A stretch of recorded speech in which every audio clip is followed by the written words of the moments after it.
दोस्तों कल्पना कीजिए कि युद्ध के मैदान में टैंक, मिसाइल और ड्रोन के अलावा एक ऐसा जासूस भी मौजूद है जो इतना छोटा हो कि किसी की नजर उस पर न पड़े। वह दीवार की दरार से भी अंदर घुस जाए, पाइप के अंदर से भी गुजर जाए और दुश्मन के सबसे गुप्त बंकर के अंदर जाकर सारी जानकारी बाहर भेज दे। और सबसे हैरान करने वाली बात यह है कि वह जासूस कोई हाईटेक रोबोट नहीं बल्कि एक साधारण सा कॉकरोच यानी तिलचट्टा हो। जी हाँ, दुनिया के युद्ध और जासूसी की तकनीक अब एक ऐसे मोड़ पर पहुंच चुकी है जहां असली जीवों को मशीन के साथ जोड़कर उन्हें जासूस बनाया जा रहा है। हाल ही में जर्मनी की एक कंपनी ने ऐसी ही एक तकनीक विकसित की है जिसे रोबोटिक कॉकरोच या साइबॉर्ग कॉकरोच कहा जा रहा है। यह खबर सामने आने के बाद पूरी दुनिया में चर्चा शुरू हो गई है कि क्या भविष्य के युद्ध अब ऐसे कीड़ों के जरिए लड़े जाएंगे। जर्मनी की टेक कंपनी स्वार्म बायोटेक्टिक्स ने इस अनोखी तकनीक को विकसित किया है। इस कंपनी का दावा है कि उन्होंने असली कॉकरोच के शरीर पर एक छोटा सा इलेक्ट्रॉनिक डिवाइस लगाया है जो उसे एक तरह का जीवित रोबोट बना देता है।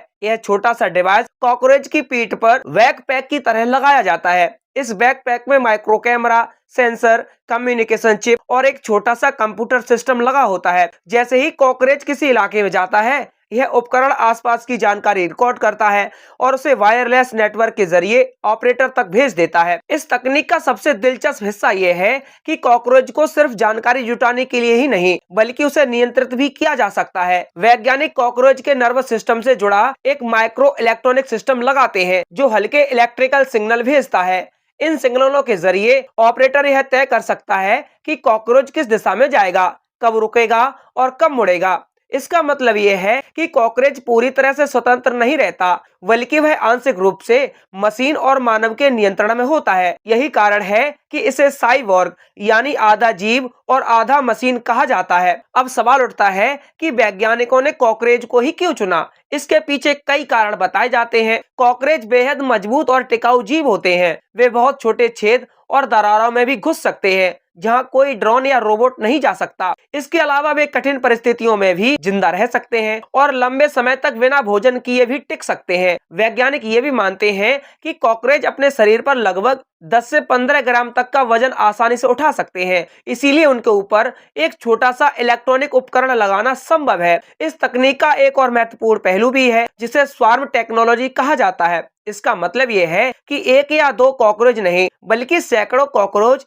एक साथ किसी मिशन पर भेजे जा सकते हैं। ये सभी मिलकर किसी इलाके को स्कैन कर सकते हैं और अलग अलग दिशाओं से जानकारी जुटा सकते हैं। जब इतने सारे छोटे जासूस एक साथ काम करते हैं तो दुश्मन के लिए उन्हें पहचानना लगभग असंभव हो जाता है। यही कारण है कि इस तकनीक को भविष्य की जासूसी और युद्ध रणनीति का एक बड़ा हिस्सा माना जा रहा है। जर्मनी की कंपनी का कहना है कि यह तकनीक केवल जासूसी तक सीमित नहीं है बल्कि इसका उपयोग कई अन्य कामों में भी किया जा सकता है। उदाहरण के लिए आप समझे, अगर किसी शहर में भूकंप आ जाए और इमारतें गिर जाएं, तो मलबे के अंदर फंसे लोगों को ढूंढना मुश्किल हो जाता है। ऐसे में छोटे छोटे रोबोटिक कॉकरोच मलबे के अंदर जाकर सेंसर के जरिए यह पता लगा सकते हैं कि कहीं कोई व्यक्ति जिंदा तो नहीं है। उनके शरीर की गर्मी या सांस की हलचल को सेंसर पहचान सकते हैं और तुरंत रेस्क्यू टीम को जानकारी दे सकते हैं। सैन्य विशेषज्ञों का मानना है कि इस तकनीक का असली इस्तेमाल युद्ध के मैदान में हो सकता है। अब दोस्तों आप कल्पना कीजिए कि किसी दुश्मन देश के बंकर या सैन्य ठिकानों के अंदर कैमरा पहुंचाना कितना मुश्किल होता है, लेकिन अगर वहां सैकड़ों छोटे कॉकरोच भेज दिए जाएं, तो वे आसानी से अंदर जाकर वीडियो रिकॉर्ड कर सकते हैं और दुश्मन की गतिविधियों की पूरी जानकारी दे सकते हैं।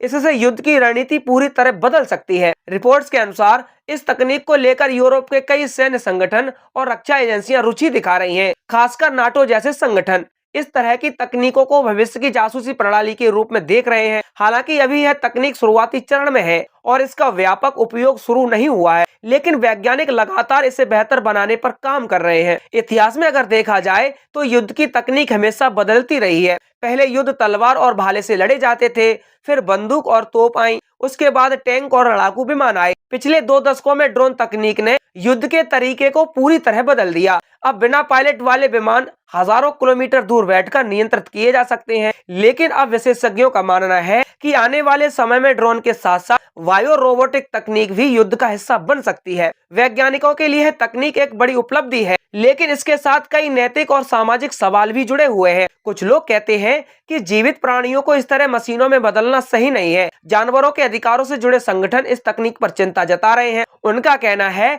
कि किसी भी जीव को उसकी इच्छा के खिलाफ इस तरह के प्रयोग में लाना नैतिक रूप से गलत है। दूसरी तरफ तकनीक के समर्थकों का कहना है कि अगर इस तकनीक का इस्तेमाल मानव जीवन बचाने के लिए किया जाए तो यह बहुत उपयोगी साबित हो सकती है। उदाहरण के लिए प्राकृतिक आपदा के समय अगर मलबे में फंसे लोगों को जल्दी ढूंढ लिया जाए तो कई जानें बचाई जा सकती हैं। इसी तरह खतरनाक इलाकों में जहां इंसान के लिए जाना मुश्किल हो, वहां ऐसे छोटे रोबोटिक जीव मदद कर सकते हैं। इस तकनीक का एक और पहलू साइबर सुरक्षा से भी जुड़ा है। अगर ऐसे रोबोटिक कॉकरोच किसी देश के अंदर भेजे जाएं तो वे जासूसी का एक नया तरीका बन सकते हैं। इसलिए कई विशेषज्ञ मानते हैं कि भविष्य में देशों को इससे बचने के लिए नई सुरक्षा तकनीक भी विकसित करनी पड़ेगी।